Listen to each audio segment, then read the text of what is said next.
আধুনিক বিজ্ঞানে বলা হয়েছে এই সজনে পাতার মধ্যে সব রকম নিউট্রিশনাল ভ্যালু রয়েছে, সব রকম মিনারেলস রয়েছে, এবং সব থেকে গুরুত্বপূর্ণ এটার মধ্যে কমপ্লিট অ্যামাইনো অ্যাসিড রয়েছে। অর্থাৎ আমাদের প্রকৃতির মধ্যে যত রকম শাক পাতা রয়েছে, যত রকম প্ল্যান্ট বেসড ভেজিটেবল রয়েছে, কোথাও কিন্তু কমপ্লিট প্রোটিন আমরা পাই না। কমপ্লিট প্রোটিন কোথায় পাই?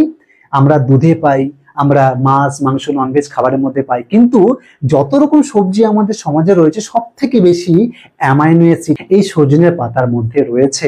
তাই বলা হয় একটি কমপ্লিট নিউট্রিয়েন্ট সোর্স। যেমন এই সজনে পাতার মধ্যে পাওয়া যায় fibre, fat, calorie, carbohydrate, calcium, potassium, magnesium, iron, vitamin C, vitamin E, vitamin A, vitamin বি6, জিঙ্ক ইত্যাদি। এবং সব থেকে গুরুত্বপূর্ণ কি বললাম, 9টি এসেনশিয়াল অ্যামাইনো অ্যাসিড পাওয়া যায়।